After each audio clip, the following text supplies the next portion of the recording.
Hello James, I hope you are doing well. My name is Wasim Chauhan and welcome to Pi Academy. आज की video, आज का lecture class 10 के छोटे बच्चों के लिए है, जिसमें हम केमिकल रिएक्शन और केमिकल इक्वेशन को डिस्कस करने वाले हैं। तो आइए शुरू करते हैं केमिकल रिएक्शन और इक्वेशन। देखो, केमिकल रिएक्शन का मतलब पहले हमें समझना होगा। आपने 9th क्लास में पढ़ा होगा फिजिकल चेंज और केमिकल चेंज, है ना। जैसे कि मेरे साथ में कोई पेपर है, अगर ये पेपर कोई मेरे पास है, इस पेपर को अगर मैं ऐसे फाड़ देता हूं, इसको टीयर कर देता हूं, तो ये फिजिकल चेंज होता है। लेकिन अगर इसी पेपर को मैं जला दूं, बर्न कर दूं, तो ये जो चेंज कहलाता है उसको केमिकल चेंज कहते हैं। तो एग्जैक्टली क्या है कि केमिकल जो रिएक्शन है उसका लिंक केमिकल चेंज से है ना। जब कोई केमिकल चेंज होता है तो समझो वहां पर कोई केमिकल रिएक्शन हो रही होती है। तो एग्जैक्टली फिर केमिकल रिएक्शन का मतलब क्या हुआ? केमिकल रिएक्शन एक ऐसा प्रोसेस है जिसमें केमिकल चेंज होता है और हमें कुछ नए सब्सटेंस मिल जाते हैं, है ना। जैसे मान के चलो कि हमारे पास में 2 सब्सटेंस पहले से अवेलेबल है, ठीक है, और हमने उनको मिलाया और एक प्रोसेस हुआ, और उस प्रोसेस से क्या हुआ है, हमें कुछ नए सब्सटेंस मिल गए हैं, है ना। और ये जो नई चीजें, नए सब्सटेंसेस आपको मिलेंगे, इनकी प्रॉपर्टी खुद की होती है, नई होती है ना। तो यहाँ पे लिखा है कि भाई केमिकल रिएक्शन का लिंक जो है वो केमिकल चेंज से है। जब जब केमिकल चेंज होगा तब तब वहां पर कोई केमिकल रिएक्शन हो रही होगी।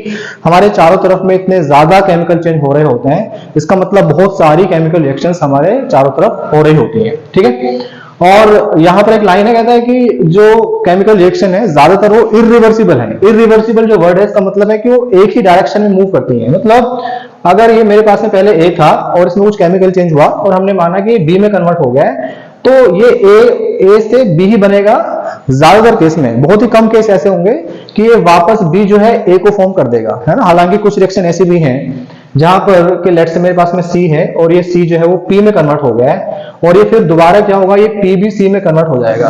तो ऐसी रिएक्शन को बोलते हैं रिवर्सिबल। ऊपर वाली जो रिएक्शन है उनको बोलते हैं इरिवर्सिबल, ठीक है। और भाई एक लाइन और यहां पर है, कहता है कि जब भी कोई केमिकल रिएक्शन होती है उसमें पुराने बॉन्ड टूटते हैं और नए बॉन्ड वहां पर फॉर्म हो जाते हैं। तो ये सारा जो खेल है ये बॉन्ड फॉर्मेशन का है, ओके।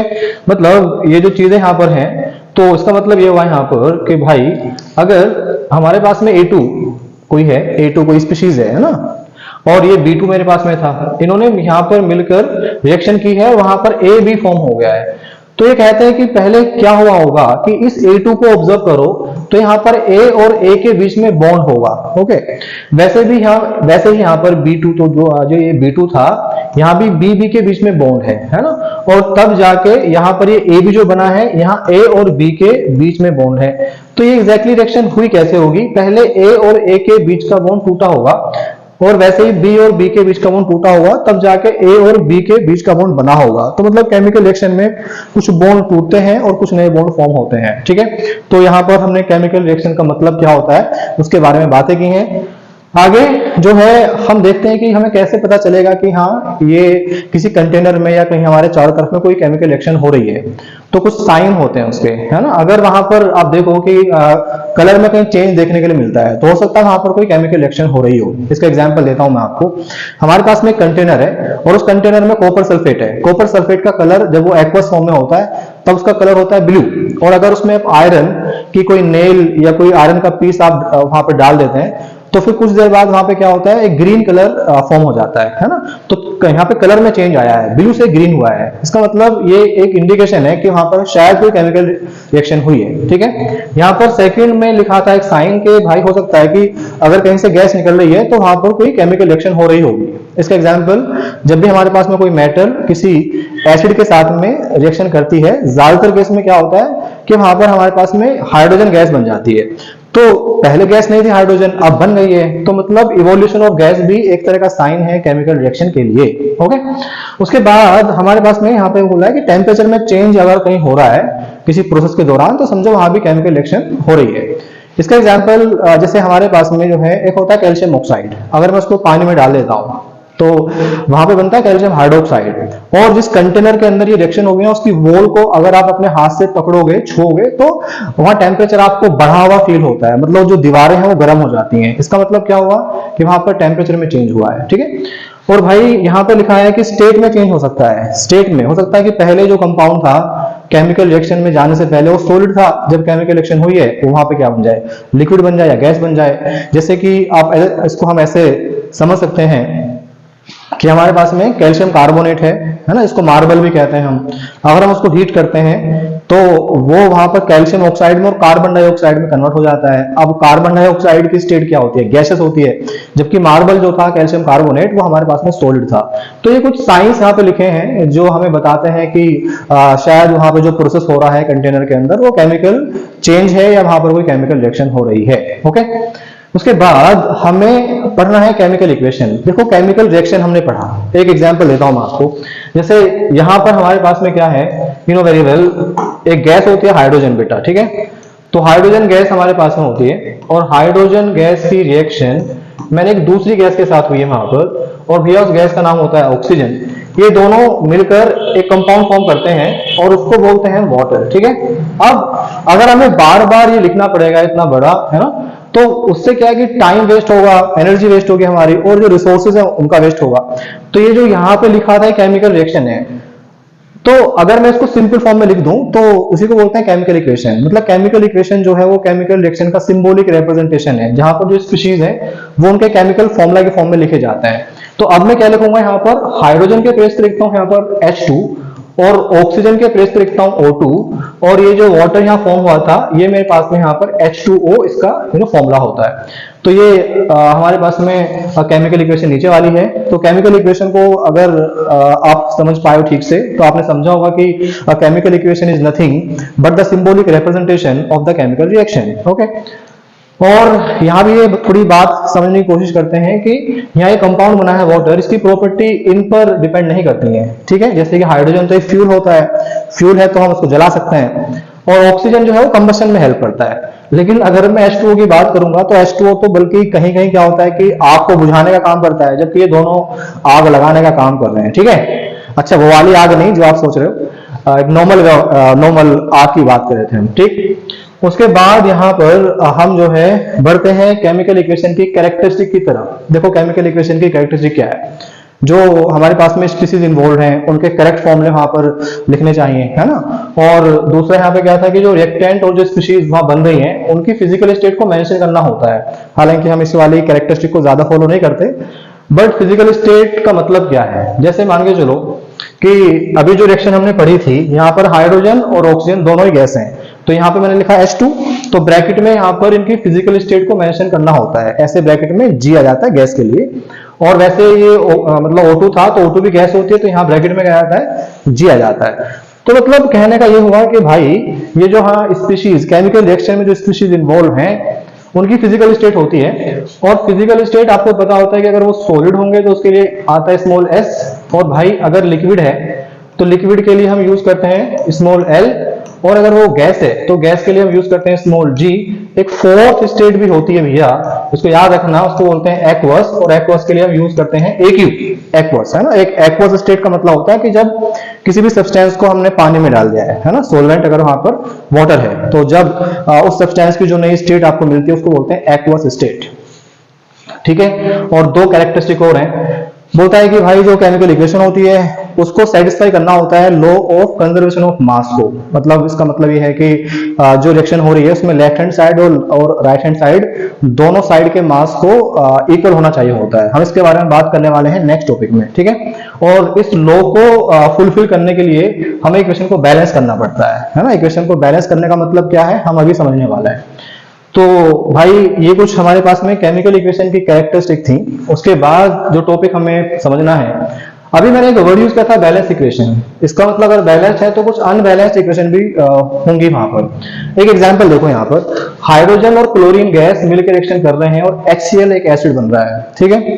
अब अगर मैं लेफ्ट हैंड साइड की बात करूंगा तो यहाँ पर 2 हाइड्रोजन है जबकि यहाँ पर 1 हाइड्रोजन है ना। यहाँ पर 2 क्लोरीन है, यहाँ पर 1 क्लोरीन है।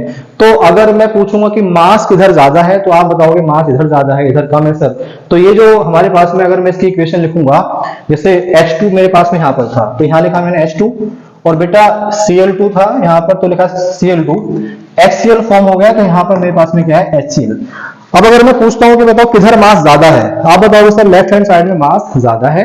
अगर लेफ्ट हैंड साइड में मास ज्यादा है तो ये जो रिएक्शन मेरे पास में लिखी है बेटा, इक्वेशन जो लिखी है ये हमारे पास में अनबैलेंस्ड है। कैसी है बताओ, अनबैलेंस्ड। उसके बाद इसको देखो ध्यान से जरा, यहाँ पर 2 हाइड्रोजन 2 क्लोरीन, यहाँ भी 2 हाइड्रोजन 2 क्लोरीन, है ना, मतलब यहाँ पर ये हाइड्रोजन था और एक क्लोरीन गैस थी, और भाई यहाँ पर HCl बना है और ये भी कितने बने 2। यहाँ पर क्या होगा कि दोनों साइड का मास अगर आप देखोगे, उसको कैलकुलेट करोगे तो बिल्कुल इक्वल आएगा, इसलिए ये हमारे पास में कैसी इक्वेशन है, बैलेंस इक्वेशन है। तो इक्वेशन को बैलेंस करना होता है, और क्यों करना होता है, law of conservation of mass की वजह से। कंजर्वेशन का मतलब होता है फिक्स या कांस्टेंट, है ना। मास को ना तो हम बना सकते हैं ना हम खत्म कर सकते हैं, मतलब during a chemical reaction mass always remains conserve, constant, ठीक है। अब सवाल है कि भैया ये जो केमिकल इक्वेशन है इसको बैलेंस कैसे करेंगे हम, ठीक है। इक्वेशन को बैलेंस करने के लिए हमारे पास में डिफरेंट मेथड्स हैं, हमें वो मेथड अप्लाई करना होता है जो सबसे ज्यादा इफेक्टिव है और उसमें मतलब गलती होने के चांसेस कम होते हैं, ठीक है। तो जैसे सबसे ज्यादा जो हम यूज करते हैं मेथड, मैं उसको यहाँ समझा रहा हूँ, आप मतलब उसको फोकस से सुन लो, एक बार में सीख जाओगे। तो जिस रिएक्शन को हमें बैलेंस करना है या जिस इक्वेशन को बैलेंस करना है, पहले उसमें पहचानो कि मेटल एलिमेंट कोई है क्या। तो सबसे पहले हम मेटल को बैलेंस करते हैं, हमारे पास में एक प्रायोरिटी ऑर्डर है ना। सबसे पहले हम करते हैं मेटल को बैलेंस, और जब मेटल बैलेंस हो जाए तब वहां पर हमें ढूंढना होता है कि कौन सा एलिमेंट वहां पर नॉन मेटल है, तो फिर नॉन मेटल को बैलेंस करते हैं। और भैया तीसरे नंबर पे हमें बैलेंस करनी होती है ऑक्सीजन। हालांकि ऑक्सीजन भी नॉन मेटल है, पर हमने उसको यहाँ इस टॉपिक के लिए अलग से रखा है, ओके। और भाई फिर सबसे लास्ट में अगर वहां पर हाइड्रोजन है तब हम हाइड्रोजन को सबसे लास्ट में बैलेंस करते हैं, है ना। एक तो ये आप याद रखो, और एक दूसरा यहाँ पर क्या है, अगर जिस रिएक्शन को या जिस इक्वेशन को आपने बैलेंस करना है, अगर वो कंबशन रिएक्शन है, कंबशन मतलब उसको बर्न कर रहे हो, है ना, तो कंबशन रिएक्शन में एग्जैक्टली क्या होता है, पहले कार्बन को करते हैं बैलेंस, फिर करते हैं हाइड्रोजन को, फिर करते हैं ऑक्सीजन को, ठीक है। ये 2 चीजें आप याद रखो और बिल्कुल सारे क्वेश्चन बैलेंसिंग के आप बहुत अच्छे से कर पाओगे। मैं एग्जांपल दे देता हूं आपको। जैसे अगर मैं यहां पर लिखता हूं कि भैया मेरे पास में एक कंपाउंड है MnO2, इसको बोलते हैं मैंगनीज ऑक्साइड, है ना, और इसकी रिएक्शन करा रहा हूं मैं HCl से, और यहां पर जब रिएक्शन होगी तो ये मेरे पास में पहले मिलता है MnCl2, और भाई एक गैस बनती है Cl2, और साथ में एक H2O आपको यहाँ पे मिल जाएगा, है ना। अब ये रिएक्शन बैलेंस नहीं है, इसको इस इक्वेशन को बैलेंस करना पड़ेगा, है ना। तो आप इसको ठीक से समझ पाओ, इसको मैं एक बार और नीचे लिख देता हूं, है ना। तो यहाँ पर HCl था और यहाँ पर आप देखोगे तो ये MnCl2 है और यहाँ पर ये Cl2 है भैया, और साथ में यहाँ पर देखो ये मेरे पास में H2O है। अब हमें ये पहला वाला जो मतलब एक तरह से रूल था, रूल नहीं मतलब ये जो मेथड था उसको अप्लाई करना है। देखो यहाँ पर Mn जो है वो मेटल है ना, मैंगनीज, तो मैंगनीज यहाँ पर 1 है, यहाँ भी 1 है, तो ये तो दोनों साइड में 1 1 है, तो पहले से बैलेंस है, इसको बैलेंस करने की जरूरत नहीं है, मेटल यहाँ पहले से बैलेंस्ड है। अब दूसरा नंबर है नॉन मेटल का, नॉन मेटल यहाँ पर क्लोरीन है। लेफ्ट हैंड साइड में क्लोरीन का एटम आपको 1 दिख रहा होगा, जबकि राइट हैंड साइड में देखोगे तो 2 यहाँ पर है, ओके, और 2 और 2 यहाँ पर 4 है राइट हैंड साइड में क्लोरीन। तो उसको यहाँ भी इसको अगर आपने बैलेंस करना है तो लेफ्ट हैंड साइड में भी आपको 4 करना पड़ेगा। मतलब बैलेंस करने के लिए हम अपने पास से एक नंबर से मल्टीप्लाई करते हैं, और जिस नंबर को हम यूज कर रहे हैं बैलेंसिंग के लिए उसको पूरे मॉलिक्यूल से आगे आपको लिखना होता है। ये बात आपको ध्यान में रखनी है। ये अब 4 जो यहाँ पर आया वो H के साथ भी है और क्लोरीन के साथ भी है, ठीक है। तो भाई यहाँ पर क्लोरीन तो बैलेंस हो गया है। अब आता है नंबर ऑक्सीजन का, यहाँ पर ऑक्सीजन 2 है और बेटा यहाँ पर तो 1 है, इसको भी 2 करना होगा। अच्छा यहाँ पे 2 मत लगा देना बस आप, ठीक है, पूरे मॉलिक्यूल के स्टार्टिंग में लगाते हैं हम, है ना, उस नंबर को। अब दोनों साइड में ऑक्सीजन भी 2 हो गए, अब बचता है हाइड्रोजन। देखो यहाँ पर 2 2 जा 4, हाइड्रोजन यहाँ पे 4 हो चुका है और यहाँ तो 4 था। अब ये जो इक्वेशन आई है वो मेरे पास में बैलेंस्ड है। अच्छा कुछ बच्चों के माइंड में ऐसा आ रहा होगा कि सर हमें कैसे पता चलेगा कि ये दोनों जब रिएक्शन करते हैं तो यही कंपाउंड फॉर्म होते हैं। बेटा ये एक्सपेरिमेंटल डेटा है, ये आपको इसी फॉर्म में याद करना होता है ना। मतलब आप बार बार चीजों को जब प्रैक्टिस करोगे देखोगे तो ये चीजें आपने खुद से याद हो जाएंगी। ऐसा नहीं है कि बहुत 10-12 हजार रिएक्शंस हैं जो आपको याद करनी है, मुश्किल से 15-20 रिएक्शंस हैं, आप उनको याद कर लोगे तो आपका काम हो जाएगा, ठीक है। उसके बाद एक दो एग्जांपल और हैं, जैसे उसने कहा आपसे कि हमारे पास में कंपाउंड है और इस कंपाउंड को बेटा बोलते हैं मैग्नीशियम नाइट्राइड, Mg3N2। ये फॉर्मूले आपके 9th क्लास में याद होने शुरू हो जाते हैं, है ना। तो मैग्नीशियम नाइट्राइड जो है अगर उसकी रिएक्शन कराता हूं मैं H2O से, वाटर से, तो बेटा यहाँ पर जो मुझे फॉर्म होता है, पहले तो एक गैस मिलती है उसका नाम है अमोनिया, और दूसरा यहाँ पर क्या होता है, एक कंपाउंड और मिलता है, इसको बोलते हैं हम मैग्नीशियम हाइड्रोक्साइड। अब इसको ध्यान से देखोगे तो ये अनबैलेंस्ड केमिकल इक्वेशन है, ठीक है। तो मैंने क्या किया, इसको यहाँ पर एक बार और लिखा है जिससे कि आप जो है इसको अच्छे से समझ पाओ, और इसको बैलेंस भी आपको करना है, ठीक है। लेफ्ट हैंड साइड में मैग्नीशियम के यहाँ पे कितने एटम है, 3 एटम, जबकि यहाँ पर आप देखोगे तो यहाँ पर 1 एटम है। तो मतलब मुझे राइट हैंड साइड में भी इसको 3 करना पड़ेगा, तो इसको 3 से यहाँ मल्टीप्लाई किया है। ओके, अब मैग्नीशियम बैलेंस हो गया, इधर भी 3 है, यहाँ भी 3 है। अब भाई मेरे पास में नॉन मेटल जो कि यहाँ पर है नाइट्रोजन, देखो यहाँ पर कितने हैं, 2 नाइट्रोजन, जबकि यहाँ पर कितना है, 1 नाइट्रोजन, है ना। पूरी साइड में देखना होता है, ठीक है। तो अब इधर राइट हैंड साइड में 2 करने के लिए नाइट्रोजन को 2 से मल्टीप्लाई किए। उसके बाद हम बैलेंस करते हैं ऑक्सीजन को, यहाँ पर कितना 1 है ना। और जबकि यहाँ पर आप देखो ऑक्सीजन के साथ ये 3 भी था और ये 2 भी है, होल ट्वाइस जो है ये O का भी है और H का भी है। तो अगर मैं पूछूंगा कि यहाँ पर कितने ऑक्सीजन है, तो आप बताओगे 3 2 जा 6। तो टोटल अगर यहाँ पे देखोगे आप, तो यहाँ पर आपको 6 O मिले हैं, जबकि यहाँ पर बेटा एक ही ऑक्सीजन है, तो आपको इसको 6 करने के लिए यहाँ पे 6 से मल्टीप्लाई करनी होगी, ठीक है। एक एग्जाम्पल हम और ले लेते हैं, जैसे ओके, अच्छा ठीक है, इसमें ना जो हमारे पास में लास्ट में था हाइड्रोजन, जैसे यहाँ पे कितना 12 हो गया है, और यहाँ पे कितने हाइड्रोजन है, 3 2 जा 6। तो 6 हाइड्रोजन तो आपको मिले यहाँ से, देखो 3 2 जा 6 और 2 3 जा 6, और यहाँ से मिले 6, तो 6 और 6 होते हैं 12, इसलिए यहाँ पे कितने थे 12, मतलब सभी कुछ अब बैलेंस हो गया है। उसके बाद एक हमारे पास एग्जाम्पल और है, जैसे हमारे पास में बेटा एक कंपाउंड होता है, उसको बोलते हैं कॉपर ऑक्साइड, ओके। और कॉपर ऑक्साइड की रिएक्शन बेटा मैं यहाँ पे करा रहा हूँ अमोनिया गैस से, और जब इन दोनों कंपाउंड के बीच में रिएक्शन होगी तो एक तो मिल जाएगा आपको कॉपर, और दूसरा यहाँ पर एक गैस फॉर्म होगी हमेशा, उसका नाम है नाइट्रोजन, और बेटा साथ में H2O भी फॉर्म होता है, ठीक है। हमें इस रिएक्शन को बैलेंस अभी करना है। तो इस रिएक्शन को जब बैलेंस करोगे, वही सेम रूल आपको अप्लाई करना है, पहले मेटल, फिर नॉन मेटल, फिर ऑक्सीजन, फिर हाइड्रोजन, ठीक है।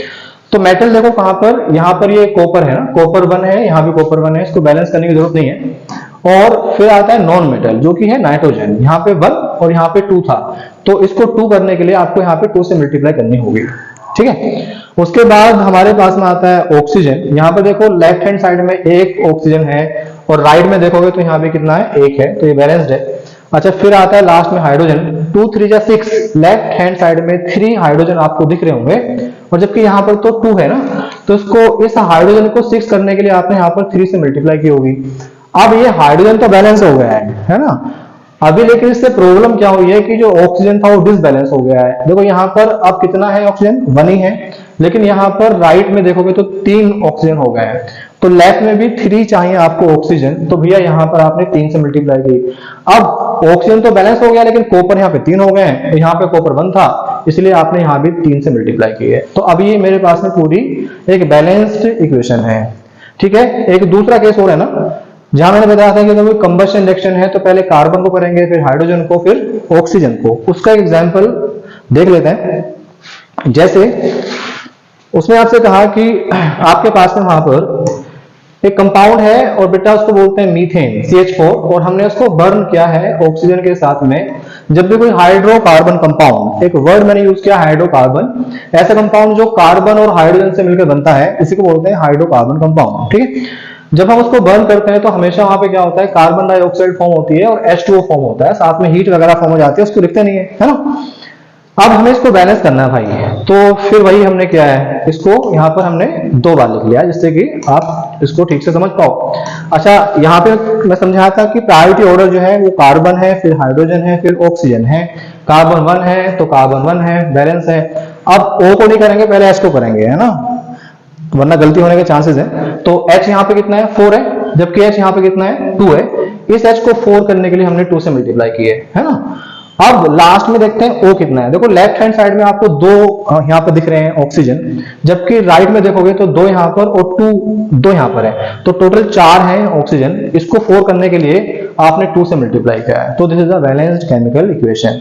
आई होप कि ये आज की क्लास, आज का टॉपिक आपको ठीक से समझ में आया होगा।